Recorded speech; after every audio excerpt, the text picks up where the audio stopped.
It's January 26th, 1945. 2 p.m. Holtzwihr, France. 1st Lieutenant Audie Murphy, Company B, 15th Infantry Regiment, 3rd Infantry Division, is standing in a frozen field watching 6 German tanks roll toward his position. Behind those tanks, over 250 Wehrmacht infantry are advancing through the snow. Murphy's got 2 understrength platoons of riflemen, about 40 men total, and they're dug into a wood line that won't stop tank fire. Murphy is 20 years old, 5'5", 112 pounds, dripping wet. He's already been wounded 3 times and killed so many Germans that his company commander stopped counting. Now he's staring at a panzer counterattack that outnumbers his force 6-1, and there's nowhere to retreat. Behind him is the Ill River. Behind that, the entire American position in the Colmar Pocket could collapse. The Colmar Pocket. Nobody talks about it much when they discuss World War II, but in January 1945, it's a strategic nightmare. The Germans still hold a bulge of territory in eastern France, roughly 850 square miles, centered on the town of Colmar. It's a salient driven into Allied lines, a dagger pointed at the Rhine River crossings. Eisenhower wants it eliminated. The French First Army, along with the U.S. 3rd Infantry Division, has been ordered to crush it. Murphy's Company B is holding the northern edge of the American advance, just outside Holtzwihr. It's flat terrain, open fields with scattered woods. Perfect country for tanks. Terrible country for infantry trying to hold a position without armor support. Here's the problem. Company B was supposed to have tank support. They were supposed to have artillery on call. They were supposed to have reinforcements within striking distance. None of that happened. A German counterattack hit them at dawn and cut their supply lines. Now Murphy's command post is a shot-up farmhouse with no radio contact, and his men are spread thin across 200 yards of frozen mud. At 1:30 p.m., Murphy spotted the German armor. 6 tanks, probably Panzerviehs or Stoji 3s. The after-action reports don't specify the exact type, but they're big enough to flatten anything Company B has. Behind the tanks, German infantry in winter camouflage. Lots of them. Murphy estimates at least 250, maybe more. Murphy has exactly one advantage. An M10 tank destroyer attached to his company, positioned about 50 yards behind his lines. The M10 Wolverine.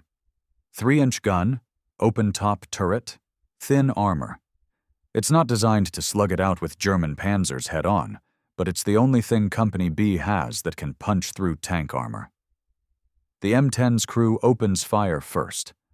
At 1,000 yards, the 3-inch gun hits one of the German tanks. Direct hit. The Panzer stops, smoke pouring from its engine deck. The other 5 tanks return fire. High explosive shells slam into the frozen ground around the M10. The German infantry keeps advancing. Then a German shell hits the M10. Diesel fuel ignites. The tank destroyer becomes a fireball. Murphy watches the crew bail out, running for cover as ammunition starts cooking off inside the vehicle. The only American weapon that could stop those tanks is now burning. The German infantry is 400 yards out and closing fast. Real quick before we dive deeper, drop a comment and let me know where you're watching from. What city? What state? What country? And hey, what time is it where you are? Always cool to see how global this audience is. All right, let's get into what happened next. Murphy's got maybe 3 minutes before those German infantry reach effective rifle range. He radios his platoon leaders. The response is worse than he expected. First platoon reports they're down to 18 men. Second platoon has 22. 2 squads got cut off during the morning attack and haven't been heard from since. His machine gun positions have maybe 600 rounds of ammunition left between them. That's not enough to stop 250 Germans. Here's the math Murphy is doing in his head. Standard U.S. Army doctrine says you need a 3-to-1 advantage to attack a prepared position. The Germans have a 6-to-1 advantage attacking his position. They also have tanks. Murphy's men have M1 Garands, a few Bors, 2 30-caliber machine guns, and whatever grenades they've got left. The M1 Garand is an excellent rifle, semi-automatic, 8-round clip, accurate to 500 yards, but it doesn't stop tanks. Murphy calls for artillery support. Nothing. The radio operator shakes his head. All fire missions are being directed to the main attack 5 miles south. Nobody's got tubes to spare for one understrength rifle company. Murphy considers pulling back. There's a secondary position 300 yards to the rear, closer to the Ill River. Better cover, narrower frontage.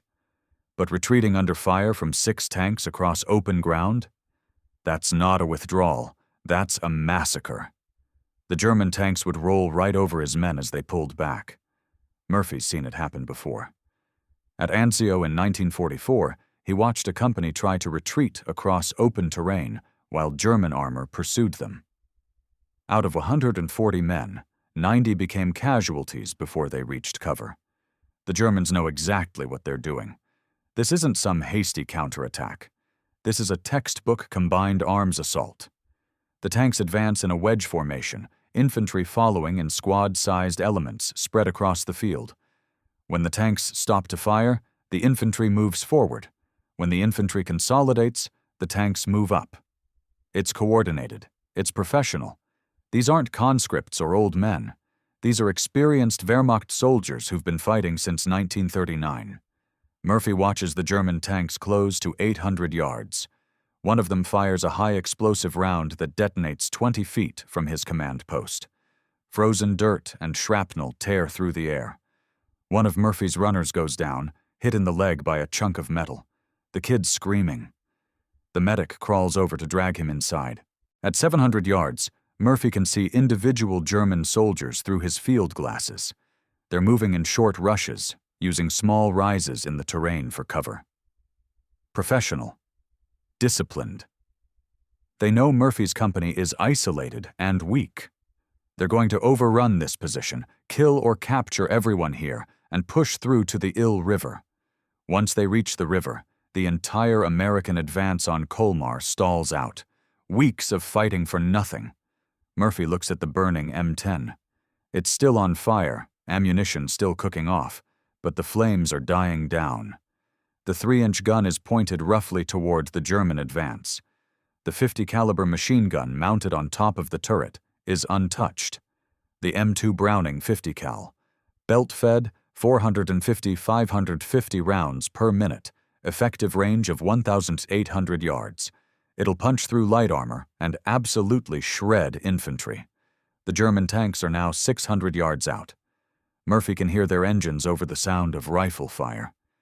His men are starting to glance backward, looking for escape routes. Murphy knows that look. He's seen it before. Once men start thinking about running, they run. Murphy makes his decision. He grabs the radio handset and tells his executive officer to pull the company back to the secondary position. Everybody except Murphy. Then he sprints toward the burning M10. Murphy reaches the M10 in about 15 seconds. The tank destroyer is still smoking, small flames licking up from the engine compartment. Ammunition is scattered around the turret, some of it already detonated, some of it still cooking in the heat. Murphy doesn't hesitate. He climbs up the rear deck, swings himself over the side of the open turret, and drops into the crew compartment. It's hot. Not uncomfortable warm. Hot like an oven. The metal is scorching to touch.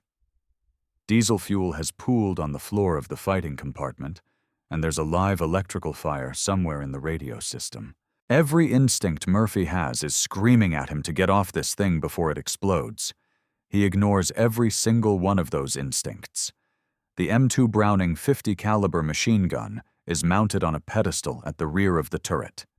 It's fed from an ammunition can holding approximately 100 rounds of linked 50 cal belt. Murphy checks the gun. The charging handle moves freely. The barrel isn't damaged. There are 6 more ammunition cans scattered around the turret, roughly 600 rounds total. Maybe more if the crew didn't expend much before they bailed out. Murphy looks at the German advance. They're 500 yards out now. He can see their faces. They've spotted him climbing onto the M10, but they don't seem concerned. Why would they be? It's a burning vehicle. One man. They probably figure he's trying to salvage something before it blows. Murphy shoulders the 50 cal, aims at the lead German infantry squad, and opens fire. The M2 Browning fires 50 BMG rounds, half an ounce of lead and copper moving at 2,910 feet per second. At 500 yards, those rounds will penetrate sandbags, punch through brick walls, and absolutely destroy human bodies. Murphy's first burst hits 3 Germans. They don't fall wounded. They cease to exist as recognizable people.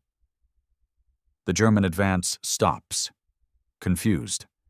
One soldier on a burning tank destroyer just killed 3 of their men in 2 seconds. They go to ground, trying to figure out where the fire is coming from. Murphy doesn't give them time. He traverses the 50 cal left, spots another squad, fires. 5 more Germans down. Now the German tanks realize what's happening. They shift fire toward the M10. High explosive rounds detonate around Murphy's position. One shell hits 15 feet away, shrapnel tearing into the tank destroyer's hull. Murphy doesn't flinch. He keeps firing. Here's the thing about the M2 Browning. It's one of the most reliable machine guns ever built. John Browning designed it in 1918, and by 1945, it's proven itself in every theater of World War II. It doesn't jam. It doesn't overheat easily. It just keeps firing as long as you keep feeding it ammunition. Murphy feeds it. The M10's radio is still functional. Barely. Murphy grabs the handset while keeping one hand on the 50 cal. He raises his battalion headquarters. The radio operator, a guy named Laddie Tipton, answers. Murphy starts calling fire corrections. 6 German tanks, coordinates 875443, heading northwest. Infantry in the open 400 yards southeast of my position. I need everything you've got. Tipton acknowledges.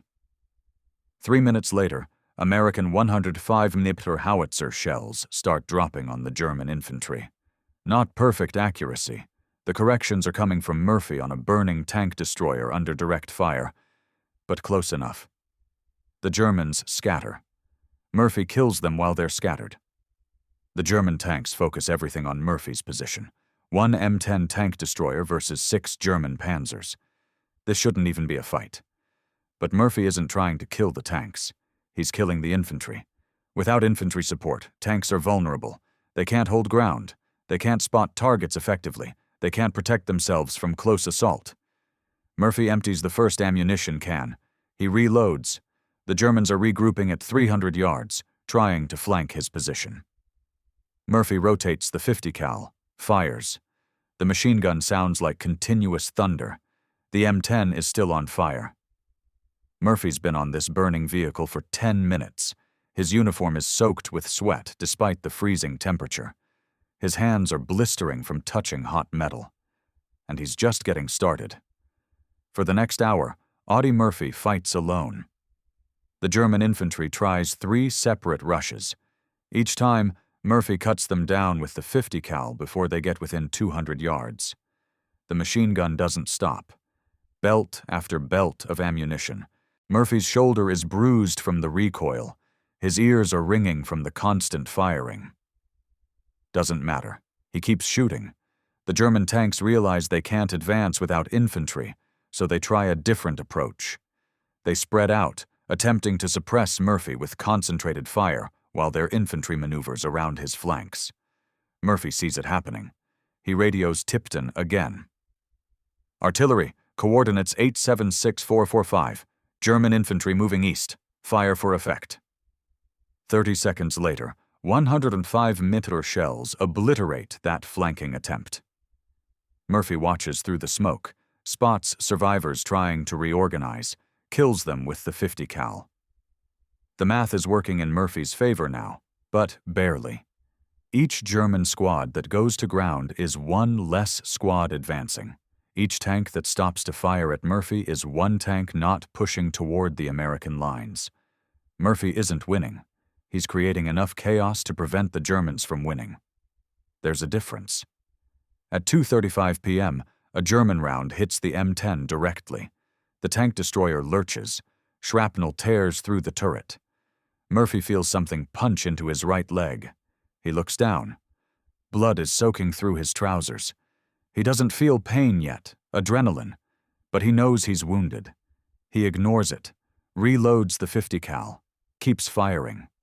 The Germans are learning. They stop trying to advance in the open. Instead, they use every depression, every small fold in the terrain, crawling forward in small groups. It's smarter tactics, but it's slower. Much slower. And slow is what Murphy needs.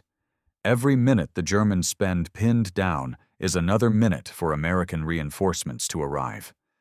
Murphy's been on the M10 for 40 minutes. The vehicle is still burning. The heat is unbearable. Smoke is filling his lungs. His hands are so blistered he can barely grip the machine gun. His leg wound is bleeding steadily. None of that matters because the Germans are still coming. At 2:50 p.m., Murphy spots German infantry massing for another push, maybe 80 soldiers in a ravine 400 yards out. He empties an entire belt of 50 cal ammunition into that ravine. Then he calls artillery. The 105mm rounds turn that ravine into a killing zone. When the smoke clears, Murphy counts at least 20 Germans who aren't moving. The German tanks start pulling back. Not retreating, repositioning. They're smart enough to know this isn't working. One man on a burning tank destroyer has stalled their entire counterattack. They need a new plan, but they don't get time for a new plan. At 3 p.m., Murphy hears it. American engines, tank engines, coming from the south. Company B's reinforcements have finally arrived. A platoon of M4 Shermans from the 601st Tank Destroyer Battalion and a company of infantry from the 15th Regiment's Reserve. The German commander sees them too. He makes the smart call. He orders a withdrawal. The 6 German tanks reverse, covering their infantry as they pull back across the open field. Murphy fires at them as they retreat. The 50 cal is glowing red from sustained fire. He doesn't stop until they're out of effective range. Then the ammunition runs out. Murphy releases the machine gun, tries to stand up, and nearly collapses. His leg gives out. That's when the pain hits. His right leg feels like it's on fire, separate from the actual fire still burning in the M10's engine compartment. Murphy climbs off the tank destroyer. He's been on that burning vehicle for 1 hour, 60 minutes, solo.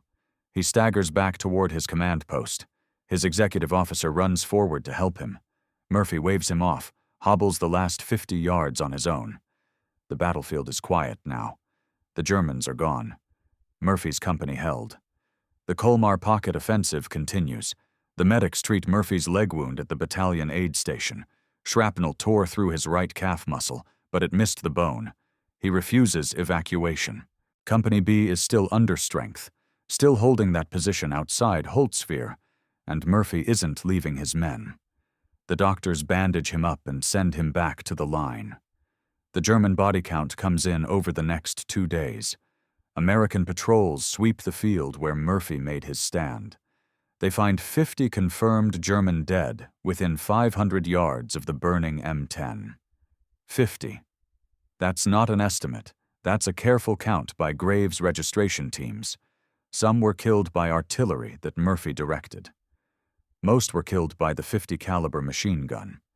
The German wounded, the ones who made it back to their lines, aren't included in that number. Neither are the Germans killed during the initial assault, before Murphy mounted the tank destroyer. Murphy's company commander, Captain Marks, writes up a Medal of Honor recommendation that same week. The citation describes Murphy's action in technical language that doesn't capture the insanity of what actually happened. Lieutenant Murphy climbed on the burning tank destroyer, which was in danger of blowing up at any moment, and employed its 50 caliber machine gun against the enemy. In danger of blowing up at any moment. That's putting it mildly. The M10 burned for another 3 hours after Murphy climbed off. When it finally stopped burning, the Army sent an ordnance team to investigate why it hadn't exploded. Their report noted that several .50 caliber ammunition cans had been positioned directly over active electrical fires, and that diesel fuel had pooled within inches of high-explosive tank destroyer ammunition. The M10 should have detonated. It didn't. Nobody knows why. The Medal of Honor comes through on June 2, 1945. Major General John E. Dahlquist pins it on Murphy at a ceremony in occupied Germany. By that point, Murphy has also received the Distinguished Service Cross, 2 Silver Stars, the Legion of Merit, and the Bronze Star with V device. He's 20 years old and the most decorated American soldier of World War II. The decoration count eventually reaches 33, including awards from France and Belgium.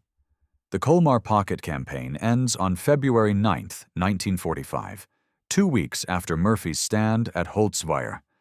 The Germans lose 22,000 soldiers killed, wounded, or captured. The Americans and French lose about 8,000. The Rhine River crossings proceed on schedule. Eisenhower later writes that eliminating the Colmar Pocket was essential to the final Allied push into Germany.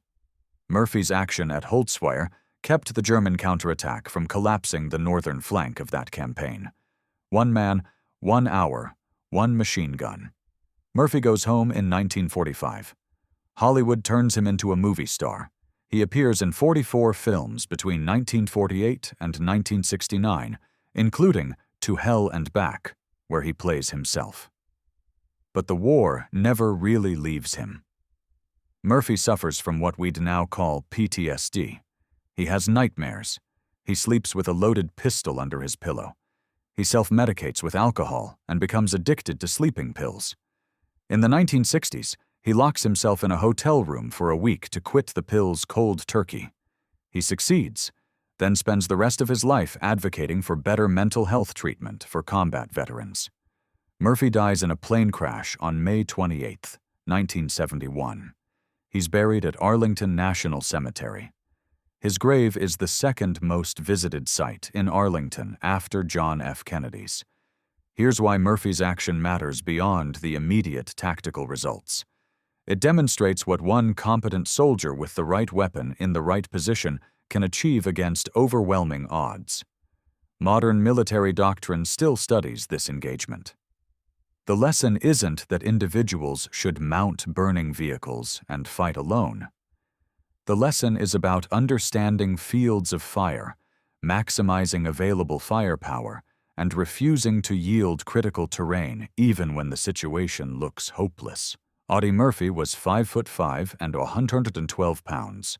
He held off 250 Germans for an hour because he understood math, maintained fire discipline, and didn't quit when every rational calculation said he should. That's not heroism as Hollywood defines it. That's professional competence under pressure. That's why soldiers still study what happened at Holtzwihr 80 years later.